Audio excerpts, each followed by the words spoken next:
에크모와 관련된 이 캐놀레이션에 대해서 말씀을 드리면, 이건 저번 시간에 했던 건데 잠깐 짚고 넘어가겠습니다. 캐놀라의 선택은 이제 토탈 서포트를 공급할 수 있는 크기에 기초해서 선택이 되어야 한다고 말씀을 드렸는데, 이 에크모 관련돼서는 항상 이게 완전 토탈 플로우를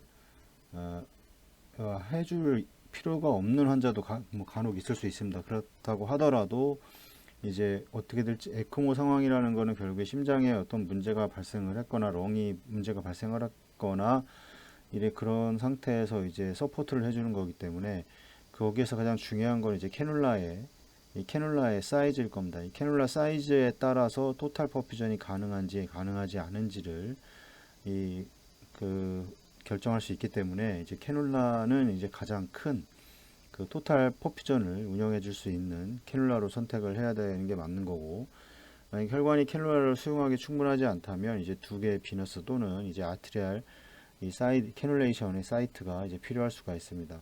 비너스는 큰 문제가 없는데, 이 아트리알 경우에는 특히 이제 젊은 환자들, 이런 환자들은 이 큰 사이즈를 넣기도 힘들지만 그래도 작은 캐놀라를 넣고 양쪽에 피모랄을 하던 뭐 이런 방법을 통해서 그 캐놀레이션을 진행할 수가 있을 것이고, 레스피레이터리 서포트를 위한 이제 비너스 이제 어프로치에서 피모랄 베인과 이 주글라 베인이 사용되어질 것이고, 아니면 피모랄 베인을 두 개를 이용을 해서 이 스테이지 차이를 두어서 운영을 할 수가 있을 겁니다.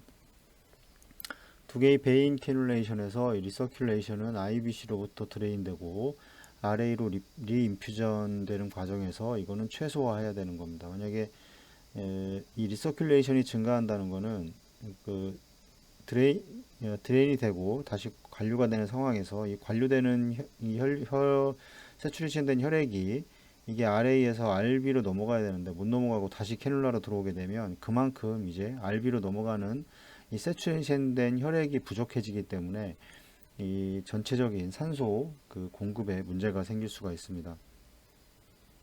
그래서 리인퓨전 과정은 최소화해야 된다고 계속 이야기를 하는 거고, 이 카디악 서포트를 위해서 이 피모랄을 이용해서 이제 베노 아트리아를 시행했을 때는 이 리인퓨전 되는 혈액은 좌심실에서 박출되는 혈액과 혼합돼서 이제 에올타를 통해서 이제 배출되게 됩니다.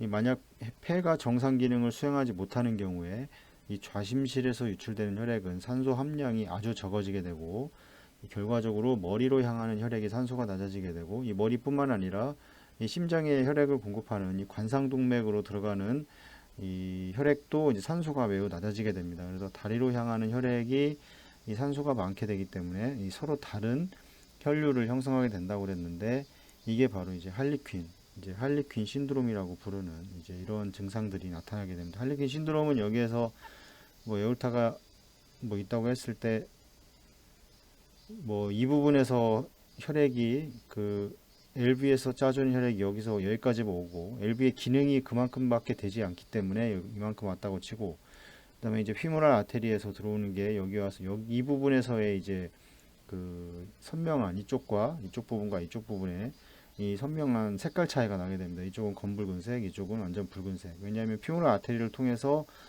이 세츄레이션 된 혈액이 이제 피모랄 아테리를 통해서 리트로그레이드로 들어왔기 때문에 그렇습니다. 그래서 이 부분, 그러니까 이 심장 LV에서 렁의 기능이 없었기 때문에 이 LA에서 LB로 들어오는 혈액은 디세츄레이션 된 혈액이 많을 겁니다. 그래서 이렇게 와서 이 코로나리로 가는 거거나 아니면 이제 머리로 가는 이 혈류는 이제 디세츄레이션 된 혈액이 올라갈 겁니다. 산소 함량이 매우 적은. 그래서 이제 이런 게 문제가 되기 때문에 이 방법을 꼭 해결을 해줘야 된다고 해결하는 거고, 이 할리퀸 신드롬이 이제 발생하지 않도록 만들거나 아니면 이 할리퀸 신드롬이 발생할 수 없는 상황에서는 또 다른 방법을 해결해 줘야 될 겁니다. 이제 모니터링을 이제 이것도 마찬가지로 이제 모니터링 에크모 과정에서 모니터링이 어느 곳에든 모니터링이 중요한데, ECLS는 이제 부가적인 환자의 이제 바이탈 사인이라든가 이제 블러드 가스, 이 벤틸레이터 세팅 등 여러 종류의 모니터링이 이제 꼭 필요하게 됩니다. 그 심장 CPB에서는 벤틸레이터를 사용하지를 않죠. 이제 CPB가 운영이 완전히 토탈 플로우가 100% 플로우가 넘어가게 되면 이 벤틸레이터는 사용되지 않는데, 에크모는 이제 그렇지는 않습니다. 최소한, 그러니까 벤틸레이터를 최대로 사용을 하고 있었는데도 이 환자의 세츄레이션이 유지가 될 수가 없는 상황이기 때문에 이제 에크모를 시행을 하게 되는 거고, 이 에크모를 시행을 해서 인위적으로 이제 플로우를 유지를 해서 이제 관리를 해주는 과정에서 이때 이제 벤틸레이터는 이제 줄여야 될 겁니다. 이 블러드 플로우는 이제 롤러 펌프나 센트리퓨갈 펌프에 의해서 이제 지속적으로 이제 RPM 또는 이제 플로우 메타에 의해서 이제 측정이 되게 됩니다. 그래서 이 롤러 펌프를 사용할 때는 당연히 이제 오클루전이 중시가 될 것이고, 이 센트리퓨갈 펌프를 사용할 때는 이제 어떤 RPM의 형성 이런 것들이 이제 중요하게 될 겁니다. 이 지속적으로 운영되고 있음에도 불구하고 이 플로우를 측정하는 이 방법은 이 롤러 펌프의 경우에는 이 간격 조정, 오클루전은 크게 세 가지로 나눕니다. 뭐 언더 오클루전, 그 다음에 이제 오클루시브, 그다음에 오버 오클루전 이렇게 나눠지게 되는데, 여기에서는 이 중간 가장 적정한 거는 이제 중간 정도의 언더도 안 되고 오버도 안 됩니다. 왜냐하면 여러 가지 문제가 발생할 수가 있습니다. 이거는 그래서 이제 잘 설정되지 않았을 경우에는 실제보다 낮은 플로우, 실제 나타내는 플로우는 낮거나 많을 수가 있습니다. 언더 플로우의 경우에는 똑같은 RPM을 뭐 1500을 준다고 롤러에서 1500은 너무 많고, RPM을 뭐 300을 준다고 그랬을 때, 이 언더의 경우에는 300에 관련된 만약 플로우가 5000이다 분당, 그럼 이건 당연히 5000이 안 나올 겁니다. 그래서 RPM은 3000씩 돌아가지만 플로우는 5000이 나오지 않는, 오버 오클루전은 더 나올 수가 있고, 가장 적정한 게 이건데, 이 언더 오클루전의 문제는 이제 이런 그런 문제가 있고, 오버 오클루전도 또 문제가 되는 게 이 혈액 손상이라든가 이게 너무 심해지게 됩니다. 그 다음에 이제 터뷸런스 플로우가 이런 게 발생할 수가 있고, 그래서 이렇게 될 경우는 실제로 나타나는 플로우는 낮거나 이제 많을 수가 있습니다.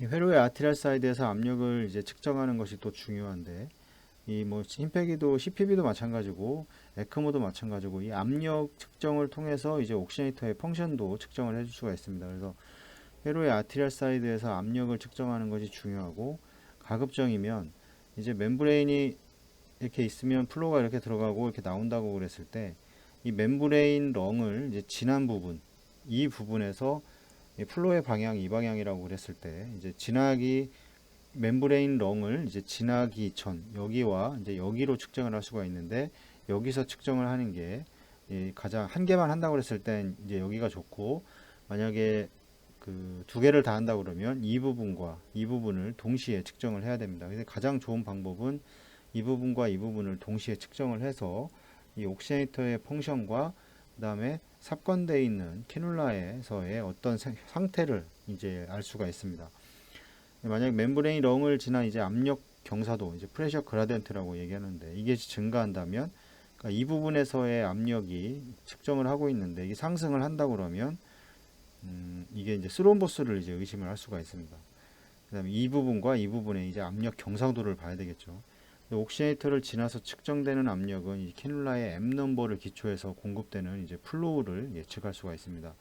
그러니까 이 부분에서 측정이 됐는데 압력 경사도가 상승을 한다는 거는, 뭐 센트리퓨가, 다시 좀 그림을 설명을 드리면, 이제 환자 이제 RA에서 드레인을 해서 센트리퓨갈 펌프를 지나와서 이제 옥시네이터를 지나오겠죠. 그래서 플로우가 이렇게 돼서 이렇게 나가서 이제 환자의 뭐 피모랄 이제 아테리에 들어가 있다고 가정을 하면, 측정을 이 부분과 이 부분에서 압력을 측정한다고 했을 때, 만약에 이제 바이펌프고 이 부분에서 측정되는 압력이 상승을 한다고 하는 거는, 뭐 이 센트리퓨갈의 플로우 자체를 올려서 이 부분이 상승할 수도 있습니다. 근데 이 부분과의 그라디언트, 이 옥시네이터의 프레셔 그라디언트라는 게 있습니다.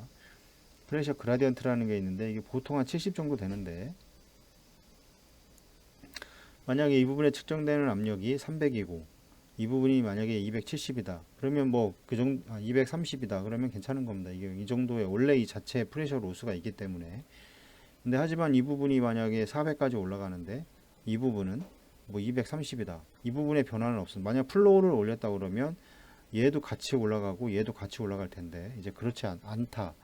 그런 경우에는 이 옥시네이터에 문제가 생길 수 있다는 겁니다. 이건 뭐 이제 결과적으로 이제 스롬보스 설명드렸던 이 옥시네이터가 이제 스롬보스가 형성이 되면서 이 자체의 이제 프레셔 그라디언트를 올려버렸기 때문에, 이거보다 더 상승을 시켰기 때문에 이 부분의 압력이 더 많이 증가하게 되는 거고, 만약에 반대로 이 부분의 압력은 뭐 300 정도가 걸린다, 예를 들어. 근데 나와서 이 부분의 압력이 갑자기 뭐 300, 350 상승을 한다. 그런 경우에는 이 부분에 문제가 있는 게 아니고 이 앞쪽에 이 피몰 아테리 캐놀라가 킹킹이 되어 있거나 아니면 사이즈를 작게 넣었다거나 이래서 이 압력이 상승을 하는 경우가 발생을 하게 됩니다. 그러면 이 부분도 상승을 하기 때문에 이 부분도 마치 같이 상승을 하게 됩니다. 그래서 항상 여기서 측정하는 거와 여기서 측정하는 압력을 봤을 때 여기보다는 여기가 낮아야 됩니다. 만약에 캐놀라를 예를 들어 작은 걸 썼다고 그러면 이 부분도 같이 다 동시에 상승을 하겠지만 그래도 여기가 낮고 여기가 높아야 됩니다. 왜냐하면 옥시네이터를 지나서 간 거기 때문에 이 옥시네이터 자체에 이제 자체적인 프레셔 그라디언트를 가지고 있습니다. 그것까지 더해서 계산을 해보면 이제 이게 어느 옥시네이터의 문제인지 아니면 이 환자 쪽에서의 캐놀라의 문제인지를 이제 금방 확인을 할 수가 이제 있습니다. 그 다음에 이제 옥시네이터를 지나서 측정되는 압력, 이 캐놀라가 M 넘버를 기초해서 공급되는 이제 플로우를 예측할 수가 있는데, 이 시중에 만들어진 모든 캐놀라는 이 M 넘버라는 거를 이제 바탕으로 해서 길이, 그 다음에 길이가 짧으면 짧을수록 M 넘버가 작은 거고 길면 길수록 M 넘버가 길어집니다. M 넘버란 결국에 이제 저항 프레셔 그레디언트가 높다는 소리인데, M 넘버가 높다는 거는 이 프레셔의 그라디언트가 높다는 의미입니다. 그래서 M 넘버가 낮은 거는 짧을수록 저항이 약하니까 당연히 M 넘버가 적어지겠죠. 아니면 캐놀라 사이즈가 예를 들어 뭐 25프렌치가 있고 뭐 19프렌치가 있다 그러면 당연히 이게 M 넘버가 증가를 할 겁니다. 근데 25프렌치인데 길이가 길다고 그러고 만약에 19프렌치인데 길이가 짧다. 그러면 이제 M 넘버가 이제 같을 수가 있는 겁니다. 그래서 M 넘버를 이 롱 길이가 긴 캐놀라와 길이가 짧은 캐놀라인데 이 M 넘버가 만약에 같다. 그러면 긴 거와 짧은 거에 이 플로우는 결국에는 같다는 소리입니다. 이 두 개를 연결했을 때. 그래서 이 M 넘버가 이제 상당히 이제 의미 있는 숫자이고, 이 모든 캐놀라에 대해서 M 넘버를 다 만들어 놨습니다. 이 M 넘버를 쳐보면 아마 구글에도 많이 나올 텐데 한번 확인해서 자기가 지금 사용되고 있는 M 넘버가 얼마인지 이런 거를 좀 확인을 해서 알고 있는 것도 중요하다고 생각합니다. 만약 측정되는 압력이 이제 예상 수치보다 높다면 이 아트리알 라인 또는 이제 아트리알 이제 킹크 또는 캐놀라 전단이 이제 플로우의 흐름을 방해하는 이 어떤 오클루더가 이제 존재를 할 수 있는 겁니다.